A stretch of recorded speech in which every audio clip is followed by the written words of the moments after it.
Dave Champlin. I'm just going to make a video about how I make recordings and upload them to YouTube. And so I make a lot of recordings, and they're always just of my screen and my voice. And then I upload them to YouTube, and I use YouTube for several reasons. One is it automatically has disability appropriate accommodations to it.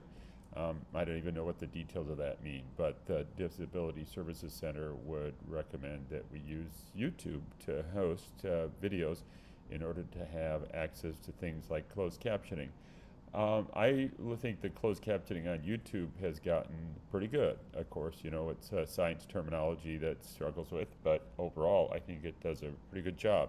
And there are some simple features to YouTube. You can speed up and slow down playback, which I tell my students to do. Of course, everybody has access to YouTube. I also like that it's generally public, so you have an option to have public or private videos on YouTube. I like it that it's public, and other folks on the internet can bump into my teaching practices, and I think that's great.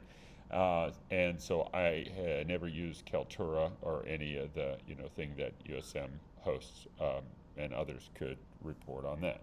So I get stuff ready for the recording. I have a Mac, so I'm going to use QuickTime in my recording. I don't know what folks with PCs, what the equivalent recording is. And so I usually have multiple screens I'm going to want to show while I'm teaching, and so I use this toggle button on a Mac, a screen toggle button that I'm going to use right now. So I'm pushing it, and it shows this at the top, and I can arrange screens up here.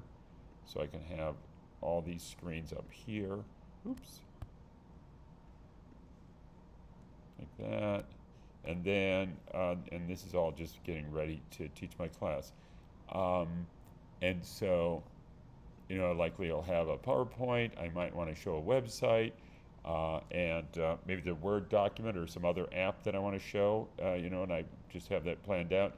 And then I always have a whiteboard. The app is just called Whiteboard that I use for drawings like that. And so when I'm doing that, at the bottom of the screen and on a Mac, if you push Command and just the left-right arrows in the lower corner of the keyboard, it just goes really smoothly to these different screens that I want to use while I'm teaching, like that. So I get that all set up, and then I go to QuickTime, and I'm already recording here, so it won't work. But I go to QuickTime, and I will make a new screen recording, and that when you push new screen recording, a little window pops up, and it indeed has the record button, and then there's some options. And so the options are where you want to save the file, and I always save it to the desktop because I'm going to work with it. And then like what do you want to use for the microphone and stuff like that. And so I get that all set up, and then I just put record, and then this little recording button is up here, and when I want to stop recording, just push that button. And so then I let it roll, and I'm talking, it's recording that, and it's talking and recording anything that's happening on the screen, whatever's happening on the screen. If I decide, oh, I forgot something, I need to open up something more, you can just do that. It's just going to be recording everything on your screen all the way. And so then I'm going to upload it to YouTube. So let's just go to the screen where I have this, or actually it's kind of, I think it'll show it a little more easy if we just look at this. Oh, it'll probably go back to that. So I'll go to YouTube, and I go to YouTube. Before this, you have to just make your own YouTube channel, and and that's just very easy. You don't have to pay anything, or just very easy just to create a channel. And so I have a channel, and that's where all my websites are going to get uploaded to. So you have to have a channel to upload videos to, and there's a good chance you might have to ask permission. It's just email. I did it years ago to host videos that are longer than some short limit, like 20 minutes, because I'm putting like, lectures up and stuff like that.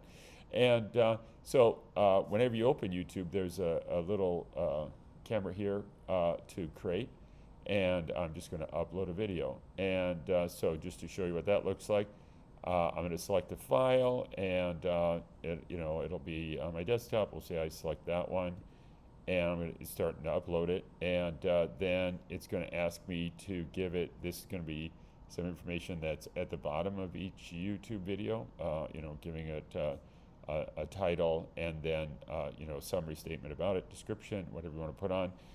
These are just things I skip. Well, you have to do that. Not made for kids, and skip. There are features in YouTube that you can add, skip, like that. And then you get to choose. And I usually make them public, and but you can, and it describes to you what what does it mean to be private, what does it mean unlisted. So you can really set up any kind of public or private thing. Then you schedule when it's going to become visible, and I just schedule. It always schedules it like it's going to be a day after you actually make it. But I always schedule it to be, ready and to go, kind of immediately like that. And so that's what that's like, just to upload it to YouTube. And I think, and then this just shows, you can see my channel, and I have lots of videos on this channel, and it's cool because oh yeah, I want to just cancel that upload because I didn't want to do that. And I, make recordings. There's an example of a student that is finishing up an incomplete in cell and molecular biology for last spring, and they just missed, last third of the semester due to some issues. And they have access to all the content. Or when a student starts this course late, I'm just like, well, here's all the content, and it's all accessible, so you can catch up. So anyway, that's that. Sort of having a YouTube channel is a pretty simple thing. You can see this is where it lists the contents of your channel. You just have the options to change things and delete things and stuff like that. And I think that's the goal of this short video. So I'll stop it here, right there. Boom.